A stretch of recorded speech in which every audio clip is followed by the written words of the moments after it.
Chapitre 3. Le centre vital de l'être humain, séjour de Brahma.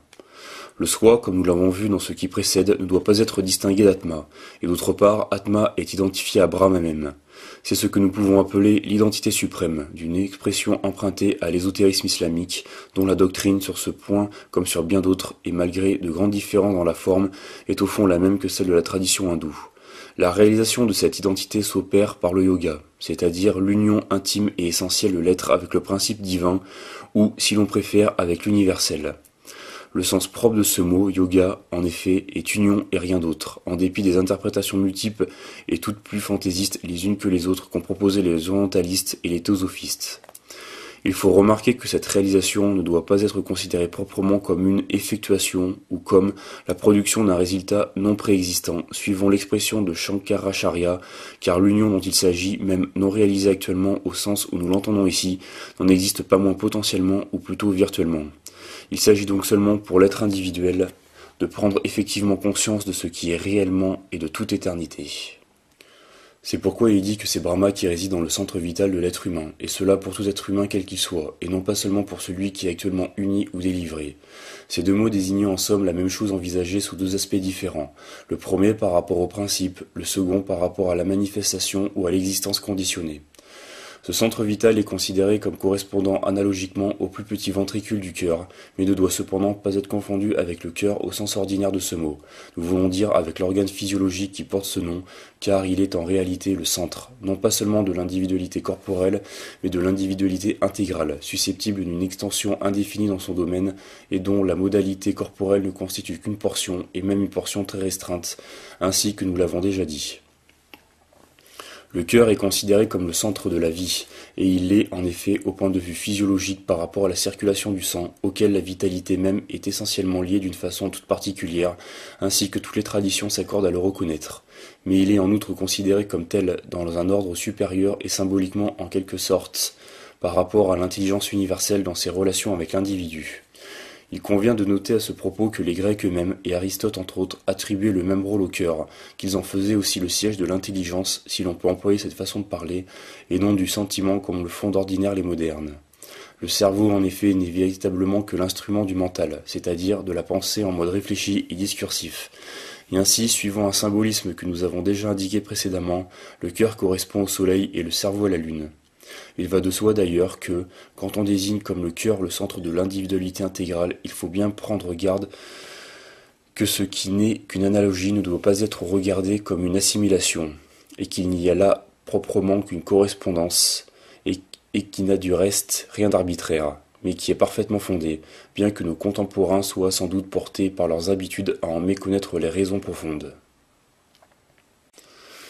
Dans ce séjour de Brahma, c'est-à-dire dans le centre vital dont nous venons de parler, est un petit lotus, une demeure dans laquelle est une petite cavité occupée par l'éther. On doit rechercher ce qui est dans ce lieu, et on le connaîtra.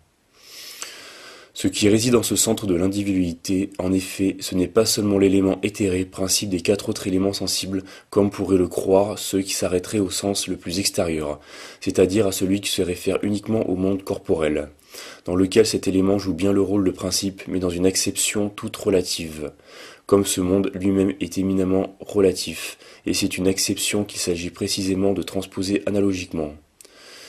Ce n'est même qu'à titre de support pour cette transposition que l'éther est ici désigné, et la fin même du texte l'indique expressément, puisque s'il ne s'agit pas d'autre chose en réalité, il n'y aurait évidemment rien à rechercher, et nous ajouterons encore que le lotus et la cavité dont il est question doivent être aussi envisagés symboliquement, car ce n'est point littéralement qu'il faut entendre une telle localisation.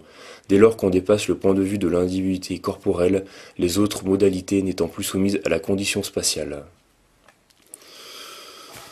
Ce dont il s'agit véritablement, ce n'est pas seulement l'âme vivante, c'est-à-dire la manifestation particulière du soi dans la vie, donc dans l'individu humain, envisagé plus spécialement sous l'aspect vital qui exprime une des conditions d'existence définissant proprement son état, et qui d'ailleurs s'applique à tout l'ensemble de ses modalités. En effet, métaphysiquement, cette manifestation ne doit pas être considérée séparément de son principe qui est le soi. Et si celui-ci apparaît comme Jiva dans le domaine de l'existence individuelle et donc en mode illusoire, il est Atma dans la réalité suprême. Cet Atma qui réside dans le cœur est plus petit qu'un grain de riz, plus petit qu'un grain d'orge, plus petit qu'un grain de moutarde, plus petit qu'un grain de millet et plus petit que le germe qui est dans le grain de millet. Cet Atma qui réside dans le cœur est aussi plus grand que la terre, plus grand que l'atmosphère, plus grand que le ciel et plus grand que tous ces mondes ensemble. C'est que, en effet, l'analogie devant s'appliquer en sens inverse, comme nous l'avons déjà signalé, de même que l'image d'un objet dans un miroir est inversée par rapport à l'objet, ce qui est le premier ou le plus grand dans l'ordre principial et, du moins en apparence, le dernier ou le plus petit dans l'ordre de la manifestation. Pour prendre des termes de comparaison dans le domaine mathématique afin de rendre la chose plus compréhensible, c'est ainsi que le point géométrique est nul quantitativement et n'occupe aucun espace, bien qu'il soit le principe par lequel est produit l'espace tout entier et qui n'est que le développement de ses propres virtualités. C'est ainsi également que l'unité arithmétique est le plus petit des nombres si on l'envisage comme situé dans leur multiplicité, mais qu'elle est le plus grand en principe, puisqu'elle les contient tous virtuellement et produit toute leur série par la seule répétition indéfinie d'elle-même. Le soi n'est que potentiellement dans l'individu, tant que l'union n'est pas réalisée, et c'est pourquoi il est comparable à une graine ou à un germe. Mais l'individu et la manifestation tout entière ne sont que par lui et n'ont de réalité que par participation à son essence, et il dépasse immensément toute existence, étant le principe unique de toute chose. Si nous disons que le soi est potentiellement dans l'individu et que l'union n'existe que virtuellement avant la réalisation, il va de soi que cela ne doit s'entendre que du point de vue de l'individu lui-même. En effet, le soi n'est affecté par aucune contingence puisqu'il est essentiellement inconditionné. Il est immuable dans sa permanente actualité et ainsi il ne saurait avoir en soi rien de potentiel. Aussi faut-il avoir bien soin de distinguer potentialité et possibilité. Le premier de ces deux mots implique l'aptitude à un certain développement. Il suppose une actualisation possible et il ne peut donc s'appliquer qu'à l'égard du devenir ou de la manifestation. Au contraire, les possibilités envisagées dans l'état principiel et non manifestées qui excluent tout devenir ne sauraient aucunement être regardées comme potentielles.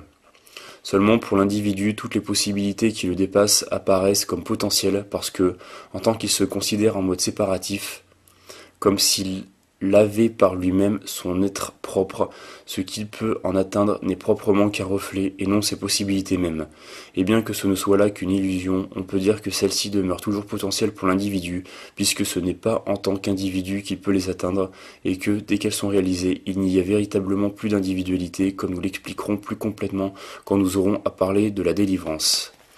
Mais ici, nous devons nous placer au-delà du point de vue individuel, auquel, tout en le déclarant illusoire, nous n'en reconnaissons pas moins la réalité dont il est susceptible dans son ordre. Alors même que nous considérons l'individu, ce ne peut être qu'en tant qu'il dépend essentiellement du principe, unique fondement de cette réalité, et en tant que virtuellement ou effectivement, il s'intègre à l'être total, métaphysiquement, tout doit être en définitive rapporté au principe qui est le soi. Ainsi, ce qui réside dans le centre vital, au point de vue physique, c'est l'éther. Au point de vue psychique, c'est l'âme vivante. Et jusque-là, nous ne dépassons pas le domaine des possibilités individuelles, mais aussi et surtout, au point de vue métaphysique, c'est le soi principiel et inconditionné. C'est donc vraiment l'esprit universel, Atma, qui est, en réalité, Brahma même, le suprême ordonnateur, et ainsi se trouve pleinement justifiée la désignation de ce centre comme Brahmapura. Or, Brahma, considéré de cette manière dans l'homme, est appelé Purusha, parce qu'il repose ou habite dans l'individualité. Il s'agit, redisons-le encore, de l'individualité intégrale et non pas seulement de l'individualité restreinte à sa modalité corporelle. Comme dans une ville, car Pura, au sens propre et littéral, signifie ville. Dans le centre vital, résidence de Purusha, le soleil ne brille point, ni la lune, ni les étoiles, ni les éclairs, bien moins encore ce feu visible. C'est par sa splendeur que tout est illuminé. Et on lit de même dans la Bhagavad Gita, il faut rechercher le lieu et se réfugier dans le Purusha primordial de qui est issue l'impulsion originelle. Ce lieu, ni le soleil, ni la lune, ni le feu ne l'éclairent. C'est là mon séjour suprême. Purusha est représenté comme une lumière, parce que la lumière symbolise la connaissance, et il est la source de toute autre lumière, qui n'est en somme que sa réflexion.